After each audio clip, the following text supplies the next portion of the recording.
One, before we get to your question, no, can you tell us kung kinsa nga, or which office you're representing and where are they right now? I am from the City Health Office. Asa naman tayo si Ayun? Right there. Ready sa mga props natin, ha? Mukhang pinaganda. May budget kayo for that? Alright, please pick a judge.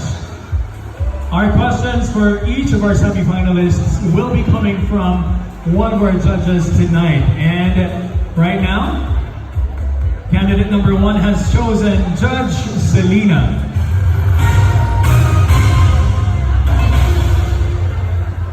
Good evening, candidate number 1.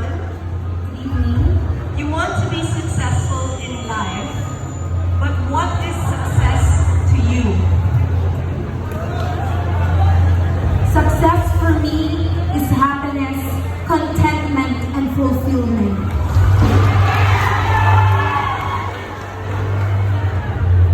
And why? Why?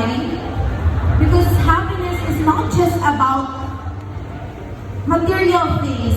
Happiness is about peace of mind, quietness, and able to be productive as an employee of city government of Davao. I thank you. Alright, well done, candidate number 1. Thank you so much to our judge for that question. It's time to call in our next semi-finalist, candidate number 2. Candidate number 2, just like our first semi-finalist, can you tell us which office you're from and show us where they are right now?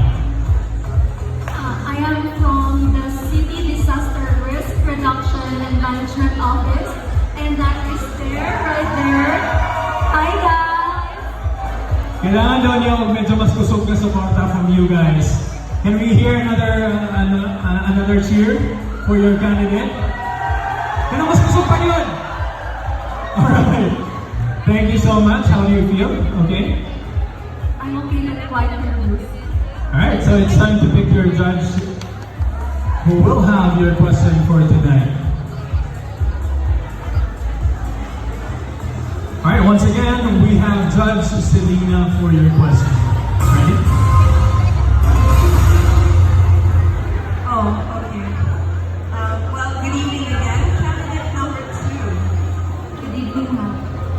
Why is it better to try and fail than never to try at all?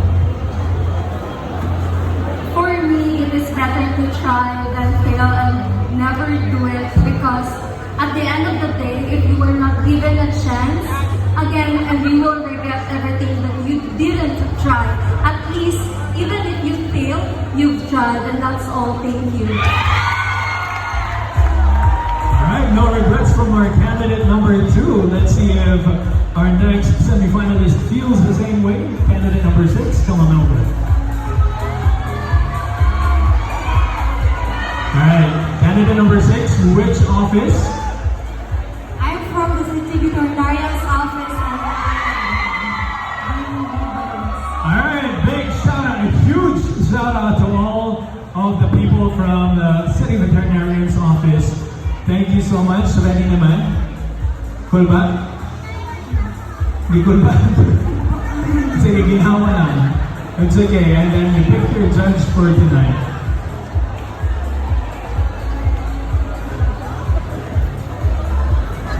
So your question will be coming from Judge Pamela.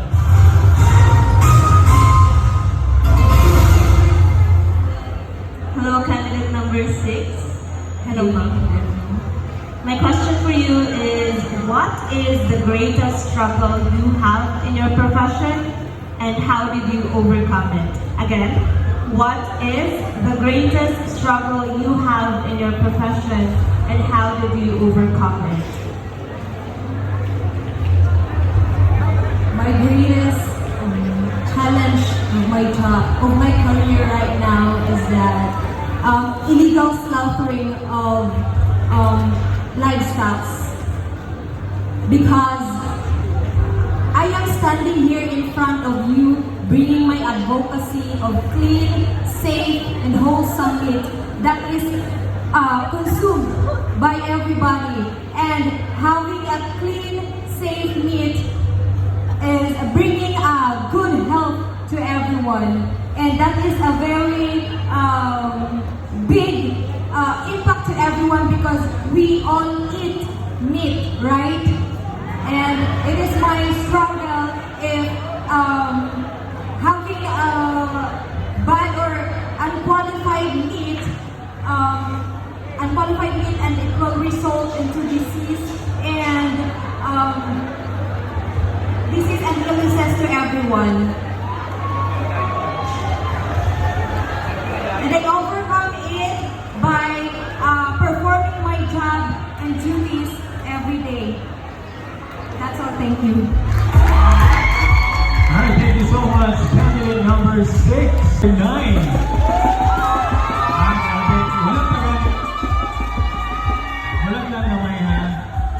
Let's be a little patient. Excited ba tayo mo? Which office are you from? I'm from the office of the Sangguniang Palansa. And that's what you call support. Are you ready for your question? Yes, I am. Okay, let's pick a judge from our fishbowl right here. And your question will be coming from Judge J.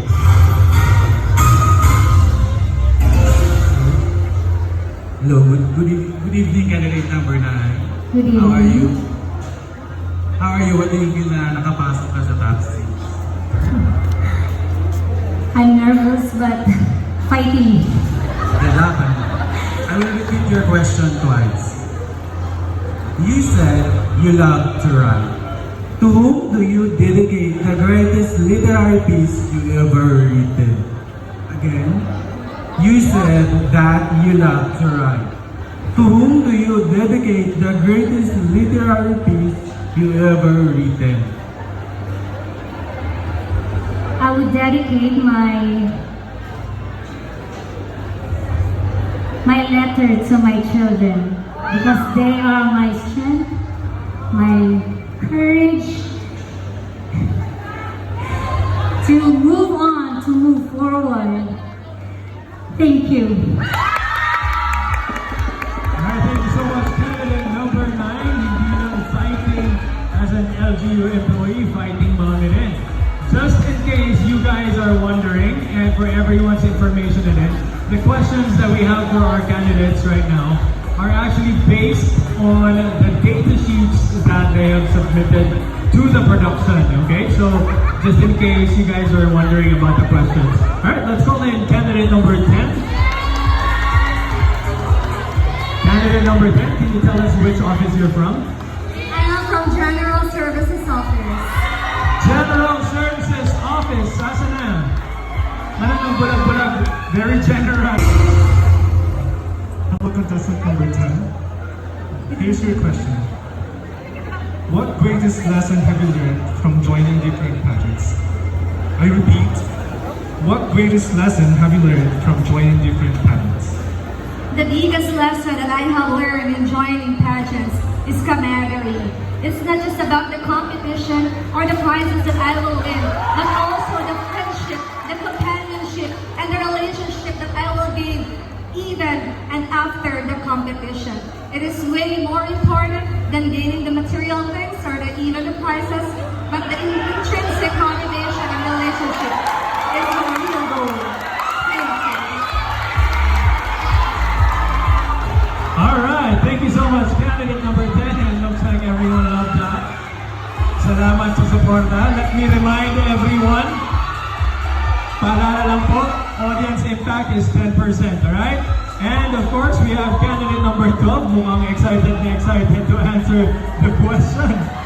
Okay, mag-hi ka na muna to your office. Good evening, City Engineer's Office! It looks like, why is it looking like City Engineer's Office ang pinakamalaking delegate? Ang dami niyo ba? Ang dami niyo talaga? Alright. Wonderful support. Thank you so much. And your question, ready?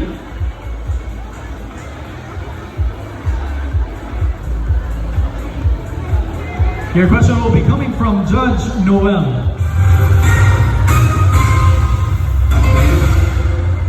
Good evening, candidate number 12. I will read your question twice. With your ambition to serve the people, how will you extend this to your community? Again, with your ambition to serve the people, how will you extend this to your community? Serving the people, I will help them build sustainable structure.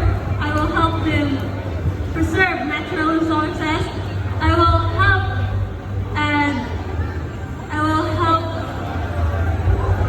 strictly implement and follow the rules and regulations of our country, and it will help the community to build easy access to our city, and I take this chance to take and love the people. That will be all. Thank you. Alright, thank you so much. In life is when you think positive, good things happen. But we'd like to know what happens when bad things happen to you and how do you deal with them?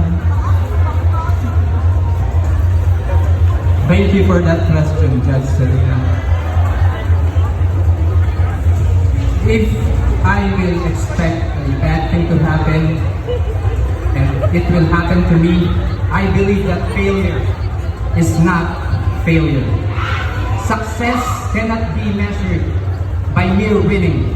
Once you fail, it is a ladder to your success. I have had my experiences of failures, but I am now here today, standing in front of you, proving that I can be a role model for the city of Davao.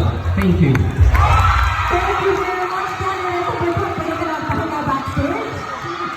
Palagpakan po natin, ladies and gentlemen. Now we proceed with candidate number 6. Hi, candidate number 6. How are you feeling? Mixed feeling. Is it your first time joining a pageant? First time. Kamusta naman yung first time experience mo? It's very overwhelming, but at the same time, it's Hi, candidate number 7. Is it your first time joining a pageant? This is actually my first time joining. First time. Kamusta naman ang first time experience mo? It's very challenging for me, but I actually met new friends, so it's actually a good experience. But in your first time joining a pageant, ano ba yung mga preparation mo?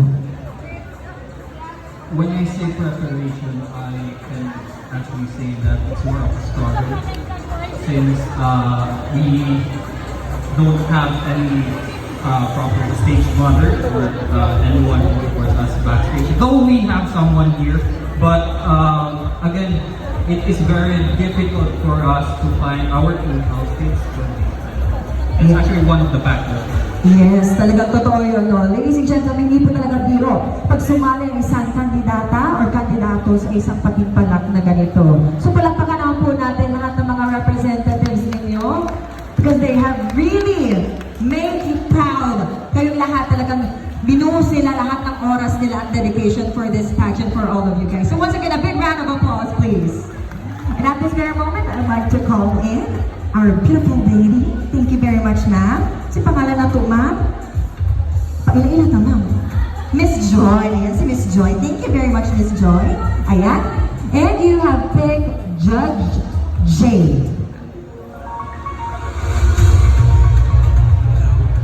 Congratulations, candidate number 7. Your question is, what have you done to be an inspiration to others? Again, what have you done to be an inspiration to others? I believe that standing here right in front of everybody, I can absolutely say that I am an inspiration for everyone. I used to be a person who is very shy and afraid to stand here in front of the stage. So that is why I would like to tell everyone to get out of your comfort zone and do the things you love for the sake of yourself. And I thank you. Thank you very much. That was contestant number 7. And continue being an inspiration to everyone. Alright. Once again, at this very moment, halfway through our top 6. So now, let us welcome our next candidate, which is candidate number 12. Candidate number 12, anong masasabi mo na overwhelming yung support ng mga co-workers mo? I'd like to thank them because being a worker of Social Welfare and Development Office, we don't have enough time to mingle to anybody, but they spend time with me to support me. I'd like to thank you. Mga ma'am and sir, grabe dyan din yung pagsyagit-syagit. Grabe dyan. Wala ko kailangan yung maingon, pero grabe ang mga suporta sa tanan mga nanadali na karon. So, candidate number 12, all the best to you. And Miss Joy, let us now pick your judge. And you have picked Judge Noel. Candidate number 12. Okay, congratulations for being in the top 6. Thank you. I was told that you have been joining pageants. So my question is, what greatest lesson have you learned from joining different pageants? What greatest lesson have you learned from joining different pageants? The greatest lesson anyone can have in joining a pageant is to learn to appreciate life. Because joining a pageant, you may have different lives with your colleagues, and it will help you. And I want to say to each and every one to us, as we go home today, we go and sleep with a dream, and tomorrow we wake up with a purpose. Thank you. Thank you very much, candidate number 12. You sleep with a dream and you wake up with a purpose. So ano ba yung purpose natin dito? Malalaman natin yung mamaya. Pagkamustahin ko kayo isa-isa. Pero ngayon, gusto natin kamustahin natin susunod na candidate, that is candidate number 10.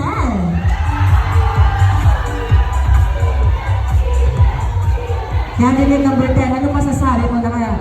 Marabula dyan itulog ang inyong mga co-workers sa pagsakit-sakit karong adlaw. Daghang salamat sa suporta. Labi na ka, Sir Ivan, City Planning, Division Chiefs, kung sa tanan, sa mong family. Daghang salamat! Candidate number 10, first time mo rin ba sumali sa isang pageant? Yes, ma'am, first time, ma'am. Kamusta naman yung first time experience mo? Kulbaan, ma'am, pero tungkol sa akong family o sa mga office mates, nakaya na ako na mabot rin. That's so good to hear, no? At tungkol sa ilang suporta, nagpadayon ka, and you have made it this far. So all the best to you, candidate number 10. So let us now pick your question. Okay, pick your judge, rather. And you have picked Judge Noel. Maying gabi kanimo, candidate number 10. Gabi po, sir. Okay. Your question is, aside from basketball, what other sports are you into and why? Aside from basketball, what other sports are you into and why? Aside sa basketball, sir, wala ko ilang sports pero kabalo ko mag-tennis.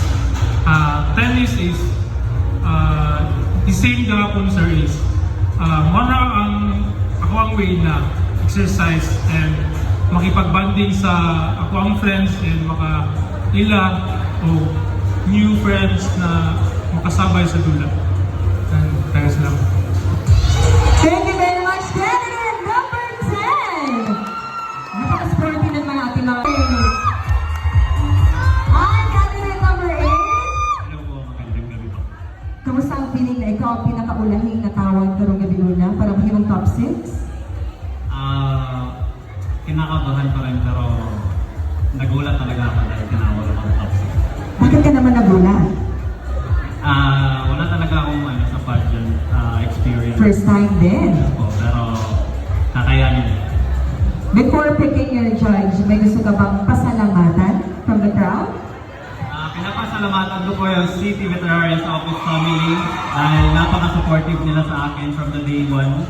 And hanggang ngayon, nandyan pa rin sila and nag-stay sila for this night for me. Palakpakan na po natin ang mga co-workers ni candidate number 8. And at this very moment, I'd like to call in Miss Joy. Thank you very much, Miss Joy. Ayan, candidate number 8. Our last judge inside the bowl is Judge Pamela. Hello, candidate number 8. Good evening and congratulations for making it to the top 6. My question for you is, how did playing sports significantly impact your mental health? Again, how did playing sports significantly impact your mental health? Unang-una po sa lahat, sports ang nagpapasaya sa buhay ko dahil kung walang sports, wala po akong ginagawa. Sports ang nagpapa-healthy sa isang tao or kahit ano pa man na fit and lalong-lalo na po sa pagkain. Thank you. Thank you. What one event in history do you think has made the most impact on the way we live today? Nag-impact yun na event para sa boys kanina. Kanina event, wala dyan mo nagdaon na maka-appel. And first time na ako, and wala ko'y confidence, and mahadlong ko. Pero karon nakaya na ako itungod sa akong office mates, sa suporta, sa akong family, ug sa mga kauban naman. Daghang salamat. Thank you very much, candidate number 10! Kamusta naman yung pag-relax mo backstage? Ayan, ilalapit lang natin yung mic para marinig ka na lahat. Ayan. For a first timer din, di ba? Tama ba? Apo. First timer. Ano ba yung mga takeaways mo na hindi mo makakalimutan in joining this pageant? Number 1 siguro ang mga late night rehearsals. Mentally and physically taxing yun siya. Tapos, ang dili na ko malimutan is ang camaraderie na na-build na mo.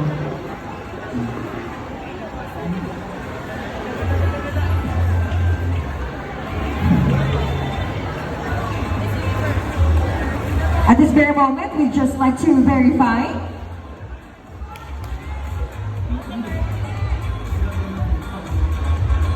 At this very moment, we'd just like to verify because this is the final question and answer portion because we'd like to make things clear na tama yung candidate po natin na kakamustahin and of course to ask our final question. But anyhow, thank you very much, candidate number 6. At talaga naman naantig naman ang puso ko, of course, na nakamusta kita. And congratulations for representing your office. Palakpakan po natin si candidate number 6. Contenders for tonight. Candidate number 7! Hi, candidate number 7. Kamusta ka? I'm great. Well, thankful ako kasi top 3 na. Ano ba ang nararamdaman mo na kabilang ka sa top 3? I am very honored to be here representing my office, the City Information Office, of course. Any special someone, family, friends, or worker na talaga namang todo-todo yung suporta mo na gusto mong i-acknowledge tonight? My workmates, of course. I would like to greet them. Thank you so much for supporting, guys. And of course, for my family, thank you so much for the never-ending support. Are you excited? Very excited. Handa ka na ba sa final question mo? I'm ready. Alright. Candidate number 7, here's your final question. What one event in history do you think has made the most impact on the way we live today? Again, what one event in history do you think has made the most impact on the way we live today? One thing I can think about the event that happened during the history here in Davao City was the during the elections, the presidential elections of our beloved President Rodrigo Duterte. A lot of people actually united just to support our beloved former mayor and our former president Rodrigo Duterte. And that is why that is very impactful for us here especially here in Davao City, because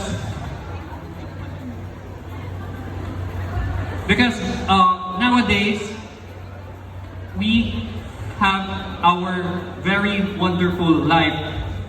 And I believe here in Davao City, life is here. That would be all. Thank you. Thank you very much, candidate number 7. Indeed, life is here. Ayan. So, grabe yung support system mo, candidate number 2. May gusto ka bang pasalamatan? May specific individuals mo from the crowd that you would like to thank? First of all, I would like to thank our city mayor for making this happen, our vice mayor, all the councilors, all government employees that are here tonight, those who have stayed, thank you very much. You know what, candidate number 2, congratulations for making it this far. Even though, di ba, you've said earlier na first time mo rin sumali sa isang pageant. Ano ba ang mga takeaways mo na hindi mo makakalimutan joining Mr. and Miss LGU Davao? Ang hindi ko po makakalimutan dito ay ang pagsuporta ng bawat taong nandito ngayon, lalong-lalo na po sa mga kasamahan natin sa gobyerno. Maraming salamat po. My last question would be, handa ka na ba? Yes. Dahil handa na si candidate number 2, I will read your final question twice. What one event in history do you think has made the most impact on the way we live today? Again, what one event in history do you think has made the most impact on the way we live today? Thank you for that question. There are several things that happened in the world that made a big impact, but disasters are the worst. Natural disasters cannot be prevented, but we are together as one in the local government unit. The biggest impact that happened to us was when the World War started. So I strongly believe that if we work together, do our passion, and do what we do to love, we will not be against each other. What started the World War was not about money or wealth, but it started with ego. You know what? If you go work every day and you have hatred in your heart, that will start a little war. But if you work with passion as an employee of the government, and you will find the purpose or your life's meaning, you will be productive. That's what we are here for. As local government employees, we need to find passion, purpose, and productivity to serve the people of Davao City. Thank you. Thank you very much, candidate number 2. So, candidate number 1, before we continue, mag-hi ka na muna to your office, to your family. Is this your first time? It's my first time, and it's a great opportunity to be here to be part of this Mr. and Miss LGU. And hi to my workmates and colleagues. Oh, of course. It's Araw ng Davao. Are you celebrating this with anyone special? Are you celebrating Araw ng Davao with anyone special? Baka may partner, family? With my sister and cousins. Alright, very good and very supportive. Maraming salamat sa inyong support. Let's get on with the final question and answer. I hope you're ready. Okay. I will read the question twice, okay? What change do you wish to see in young women of the next generation? Again, what change do you wish to see in young women of the next generation?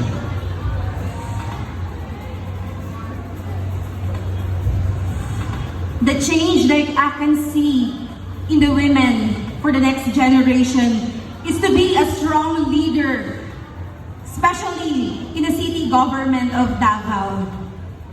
Being a good leader will help us improve and maintain Davao City. And I thank you. Alright, maraming salamat. Candidate number 1. Asa na? Let's hear from the office. Alright, thank you so much. We'll see you again later. And definitely, she will be wearing a crown later on. Which crown? We're about to find out. Let's call in.